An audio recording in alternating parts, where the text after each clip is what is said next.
México. Así que vamos a platicar. Ya se encuentra con nosotros pues Francisco Hernández Juárez, el secretario general del Sindicato de Telefonistas de la República Mexicana. Francisco Hernández Juárez, muy buenos días, bienvenido. Buenos días, gracias por la invitación.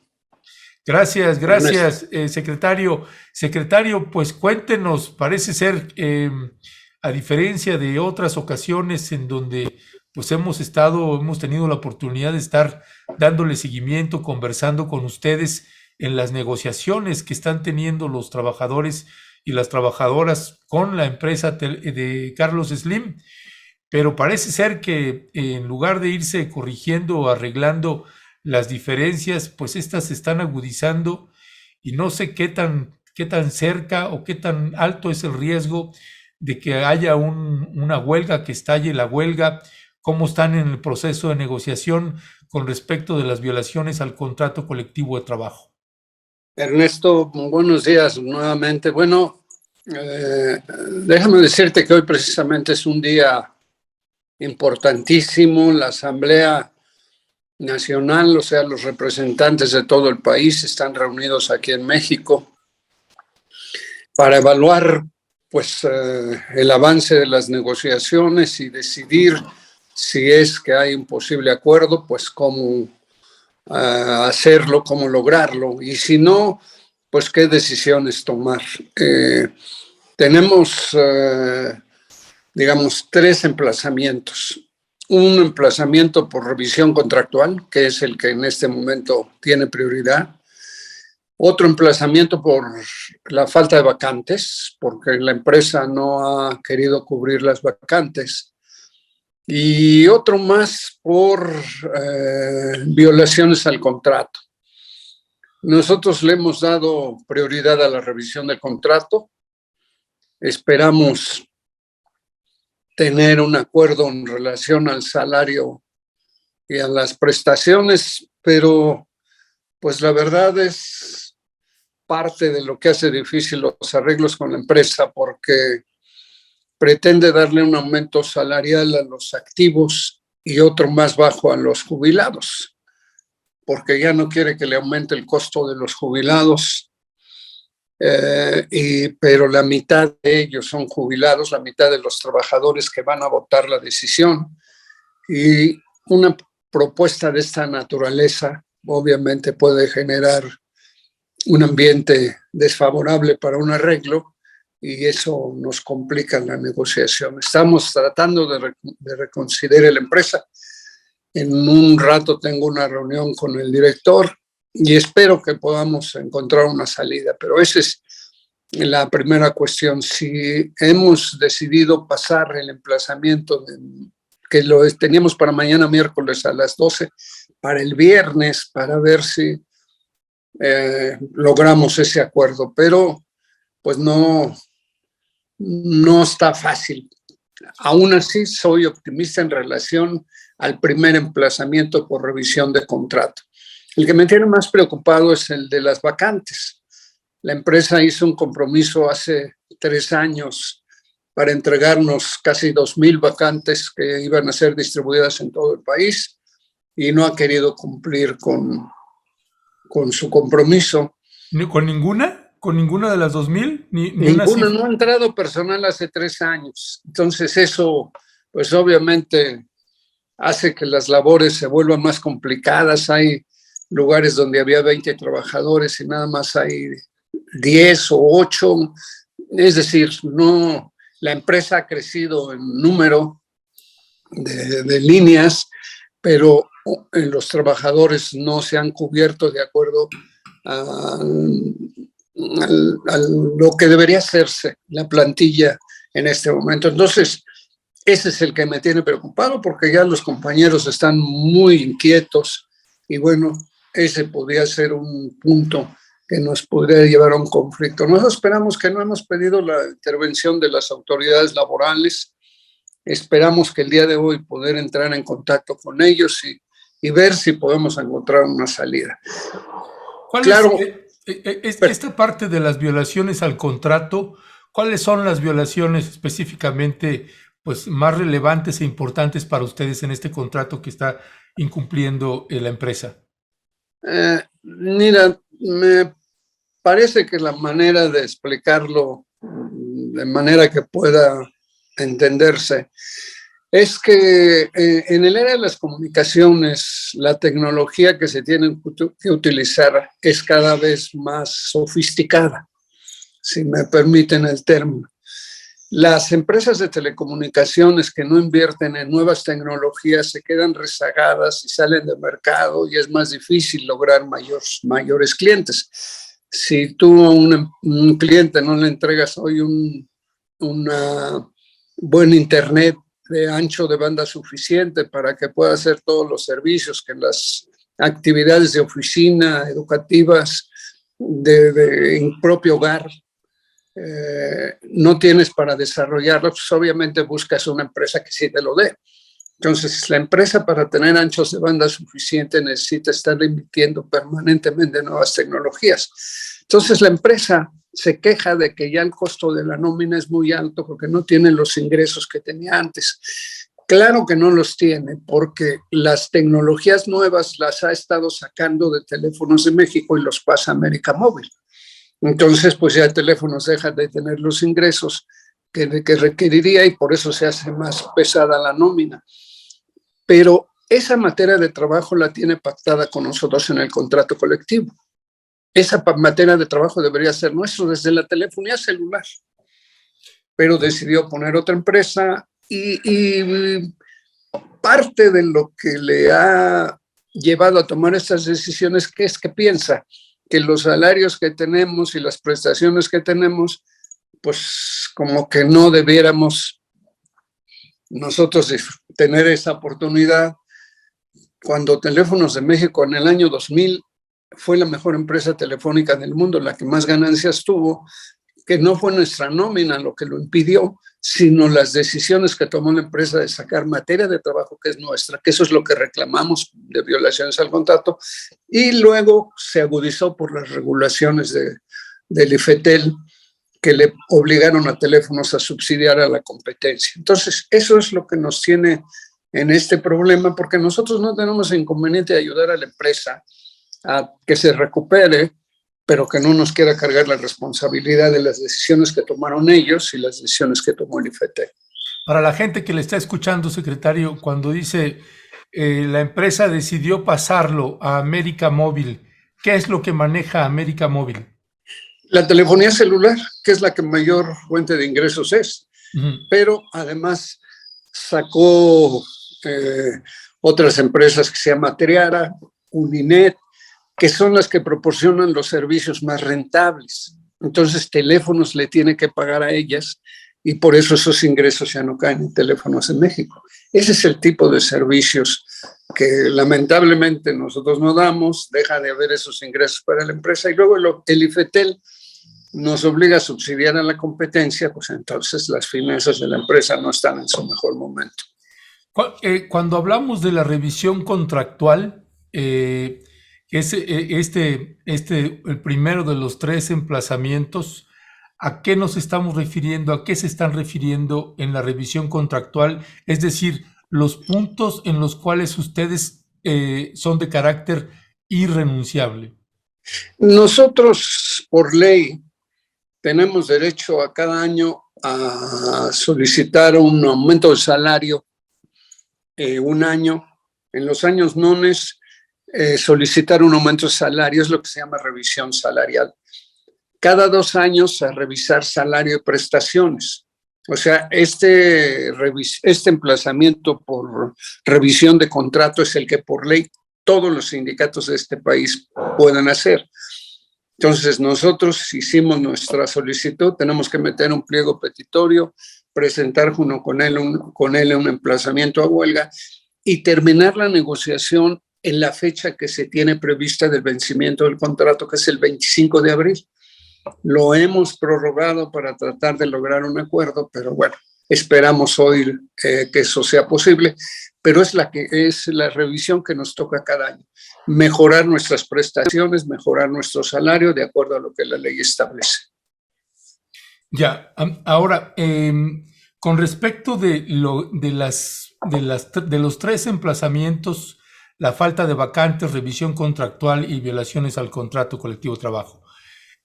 ¿Cuál es, para la audiencia que está escuchando, cuáles son las partes cuando hablan, usted, secretario, de lo que ustedes han cedido o de lo que ustedes han intentado apoyar a la empresa de teléfonos de México? ¿Cuáles son las partes en las que ustedes pues accedieron y ni aún así se logran acuerdos o avances?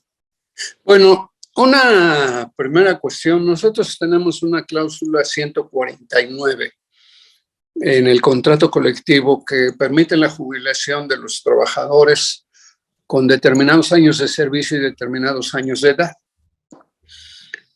Estuvimos de acuerdo en apoyar a la empresa con una 149 bis para aumentar los años de servicio y la edad. Después volvimos a aceptar hacer un ajuste con lo que llamamos la 149 TER, o sea, 149 la tercera, 149, y se volvió a ajustar los años de servicio. Es decir, ya hemos hecho 2 ajustes a la jubilación de acuerdo con la empresa. Pero aún así, la empresa nos dijo que su pasivo laboral es muy alto, es decir, una empresa que tiene una jubilación como la que nosotros tenemos, todas las empresas que tienen este tipo de jubilaciones deben tener lo que se llama una bolsa de pensiones, por ley. Ninguna lo tiene, ¿eh? Teléfonos de México sí. Entonces, esa bolsa es la que sirve de respaldo para los que están jubilados y los que se van a jubilar. Por ley, la empresa debiera tener alrededor de 240,000 millones en esa bolsa. Nada más tiene 140,000. Esa diferencia de 100,000 que no tiene, por ley se puso que las empresas tienen que pasar eso a su contabilidad y obviamente eso le afecta a sus finanzas. Y además, las empresas que ahora pongan ese dinero en la bolsa de pensiones le cobran impuesto, antes no le cobraban. Entonces, la empresa nos solicitó ayuda para bajar ese pasivo laboral, para que la diferencia no le estuviera afectando en sus finanzas, y nos propuso cambiar parte de la antigüedad que significa tener esa bolsa por acciones de Teléfonos de México. Es decir, por cada año de antigüedad un paquete accionario. Y así... ¿De qué año estamos hablando de esa propuesta? Del año, de hace 3 años venimos negociando esa propuesta. Es decir, es voluntario. Quien quiera diga, yo tengo parte de mi salario, estoy dispuesto a invertirlo en acciones, 5 años o 10 años, y entonces ese paquete iba a permitir sanear sus finanzas de la empresa, bajar su pasivo laboral. Ya lo teníamos muy adelantado el acuerdo cuando de repente nos salió la empresa, pero también necesito que los jubilados, los trabajadores de nuevo ingreso, ya no tengan jubilación, que ellos se conformen con la Afore, con su cuenta individual, y yo solo pongo la diferencia para que salgan ganando lo que estaban ganando como activos. Nosotros le decimos a la empresa, pero ¿cómo nos ofreces algo que ya tenemos por ley? O sea, pues no puede ser un ofrecimiento que parezca un buen intercambio. Dices que yo lo pago, bueno, pero es la ley la que te obliga, no nos está. Nosotros tienes un contrato aparte, tienes un acuerdo aparte, tienes que respetarlo. Pero bueno, esa era la idea de apoyar a la empresa para sanear sus finanzas, y era el intercambio de antigüedad de los trabajadores por acciones que les permitiera, porque cuando el trabajador muere, automáticamente la empresa deja de darle el beneficio. Con estos paquetes accionarios, el patrimonio podía mantenerse para su familia y no estaba tan mal, pero lamentablemente la empresa lo derivó en esta medida de quererle quitar la jubilación a los de nuevo ingreso. Ya, hay gente que pregunta, por ejemplo, secretario Francisco Hernández Juárez, que pregunta ¿qué implicaciones tendría que se fueran a huelga? ¿Cómo afectaría a la población civil en general? Bueno, nosotros tenemos la red más importante de fibra óptica del país, o sea, alrededor de 500,000 de kilómetros de fibra óptica. Teléfonos es, digamos, el centro nervioso de las comunicaciones de este país. Casi todo pasa por la red de teléfonos de México. Obviamente nosotros no vamos a bajar el switch, no vamos a suspender el servicio, solo vamos a dejar de desarrollar nuestras actividades. Si tuviéramos que ir a la huelga, espero que no, pero pues esa ya no depende de mí, depende de que la empresa tenga disposición y de lo que decidan mis compañeros. Pero obviamente, pues si no hay atención de la red, si los trabajadores no están atendiendo los problemas que se presentan, pues poco a poco esto se va a notar y se va a complicar. Pero no es un efecto inmediato, es un efecto que se va a ir sintiendo si, como en otros casos, dejan que la huelga se prolongue. Entonces creo que sí podría generar un problema serio en el país. Cuando habla de esta bolsa de pensiones que pasó de 240,000 millones y que hay un déficit ahí de 100,000, faltan 100,000, ¿dónde están? ¿Cómo es que no están? No los puso la empresa. Lo que pasa es que la empresa... ¿Cómo se obtienen esos 240,000 millones? ¿Perdón?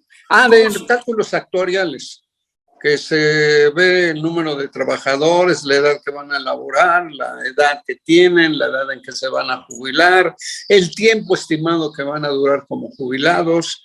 Son cálculos actuariales un poco complejos, pero ya es muy cotidiano que eso hagan las empresas para calcular los pasivos laborales. Sí, a lo mejor es cotidiano, lo que pasa es de que pues, la audiencia que está escuchando pues no sabe o no tiene estos elementos y criterios y que pues quiere saber de cómo va. Déjeme regresar, secretario, a la parte de del inicio de la entrevista cuando se habla de los que están activos y de los jubilados. Es decir, los activos sí están teniendo algún aumento salarial, pero los jubilados no lo están teniendo y lo que se está planteando es que ya no lo tengan.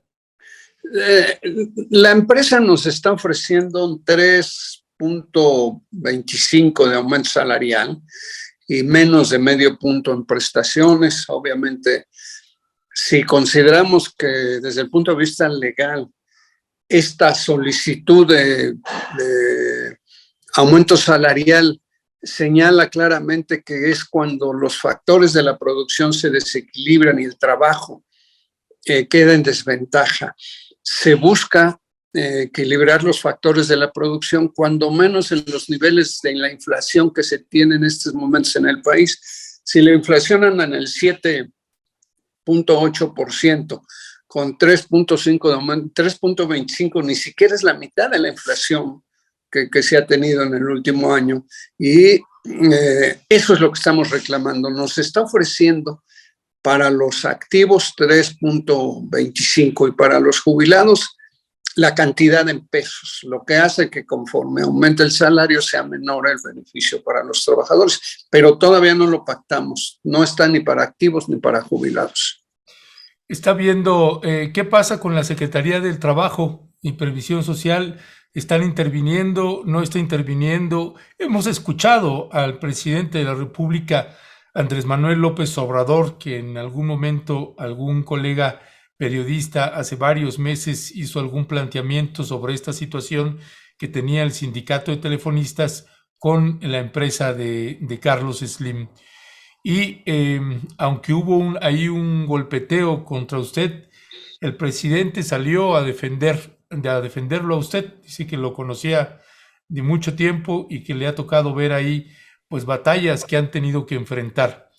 Eso hace pues suponer que pues habría tal vez alguna disposición por parte del jefe del Ejecutivo pues de que pues la Secretaría del Trabajo o alguna otra pues pudieran mediar o interceder en este conflicto laboral que se tiene. ¿Qué hay de eso?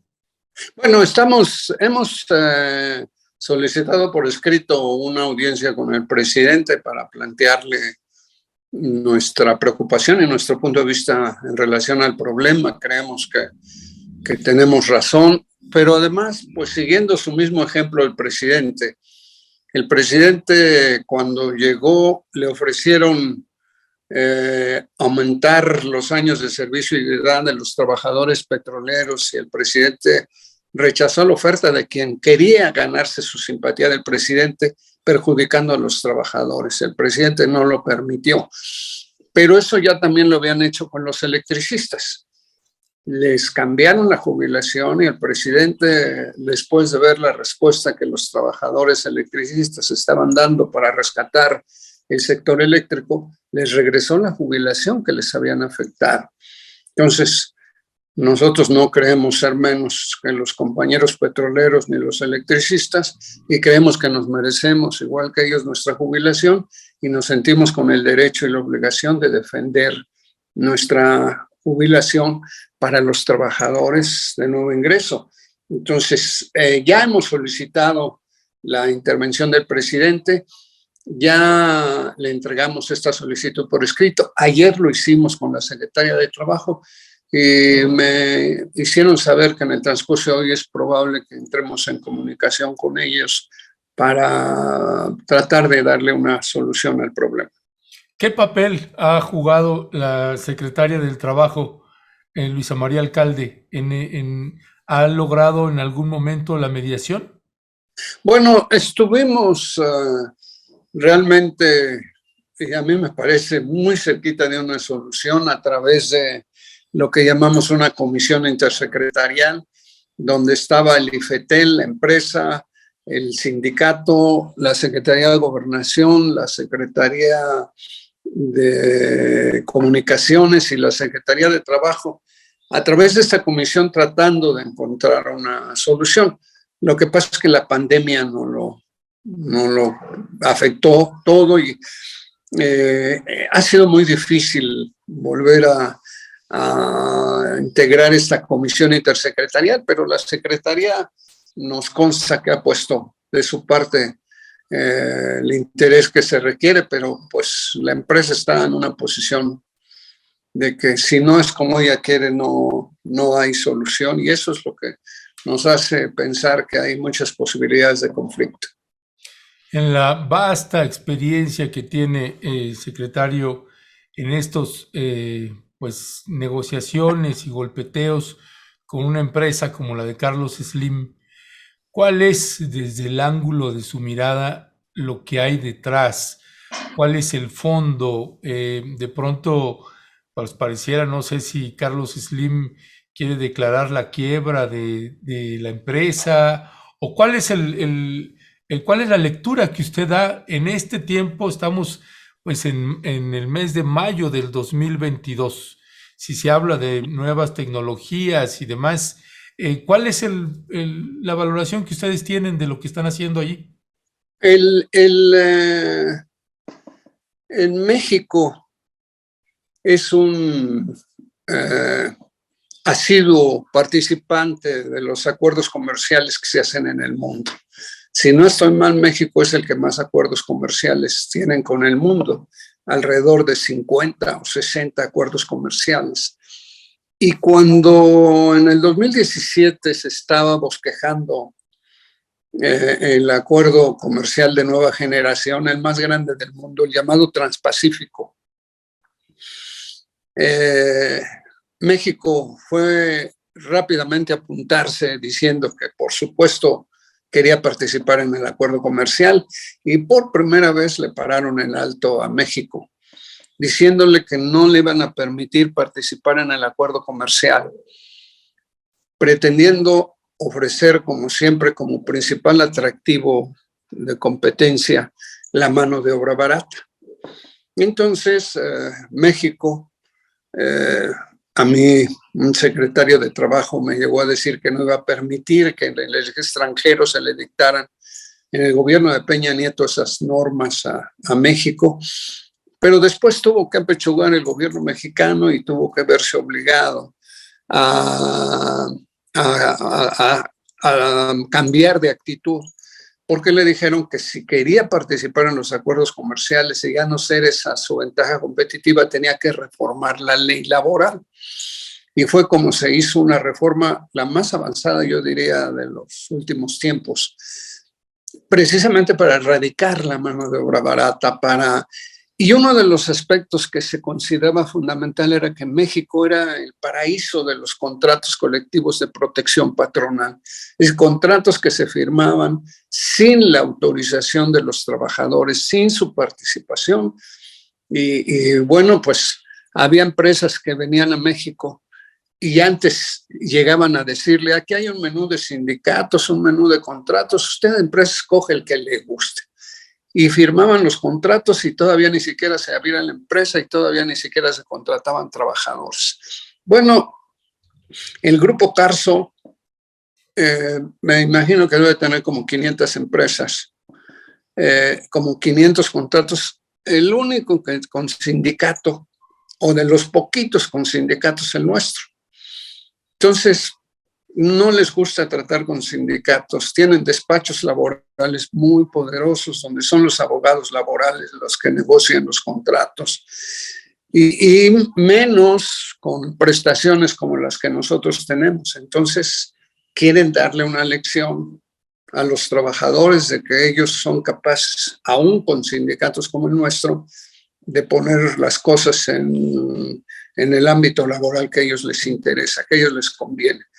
Entonces, bueno, pues creo que atrás de todo esto hay una actitud antisindicalista, una actitud en donde no creen que los trabajadores merezcan o tengan derecho a gozar buenos salarios y buenas prestaciones. Cuando hablamos de esta actitud antisindicalista, pues en el trabajo periodístico que hemos hecho, pues pareciera que esta actitud antisindicalista pues ha hecho metástasis en todo el país. ¿Cuál es su valoración sobre esto? Pues tenemos en México un 90% de contratos de protección patronal. O sea, de acuerdo a las modificaciones a la ley que comentaba Néstor, se dispuso que para erradicar los contratos de protección patronal, todos tenían que pasar por lo que se llama legitimación del contrato colectivo. Es decir, todos los sindicatos de este país tienen que poner a consideración de sus trabajadores si están de acuerdo con su contrato colectivo o no. Como lo que pasó con General Motors o con lo que ha pasado con esos contratos. Nosotros ya pasamos por ese proceso. Por ley, el 500,000 de contratos tiene que ser puesto a consideración. Por eso, porque la mayoría, el 90%, fueron hechos sin consulta, sin tomar en cuenta a los trabajadores. Entonces, este proceso está en marcha. Yo creo que es a estas alturas del 500,000 no llevamos ni 50,000. El plazo para que se haga este proceso es en marzo del año próximo. Y ahí está pues reflejándose claramente que pues no hay los sindicatos que lo pongan a consideración, no hay la estructura para justificar esta situación, y yo pienso que eso va a generar un problema laboral muy grave si no se encausa esta situación. Y bueno, a mí me llama la atención que no veo los contratos colectivos de este grupo en este proceso. No sé cómo le vayan a hacer. Están más ocupados por ver cómo nos quitan las prestaciones a nosotros que por legitimar los contratos colectivos que ellos tienen. Qué barbaridad. Secretario, para cerrar, ¿tiene usted reunión hoy y mañana? ¿Cómo está ahí? Hoy tengo reunión con el director. A ver si... Mañana ya sabríamos que... Sí, hoy mismo en la tarde. Sí, mañana ya sabrían qué decisión tomamos, si hubo acuerdo, si no hubo acuerdo, y qué decidimos, si la huelga o si prorrogamos o en fin. Bueno, a ver si mañana tienen entonces tiempo de tomarme nuevamente la llamada, una breve entrevista nada más para ver qué sucedió. ¿Cómo no? ¿Sale? Nos ponemos en contacto mañana en esto. Gracias por tu atención. Gracias a ustedes, gracias. Pues se fue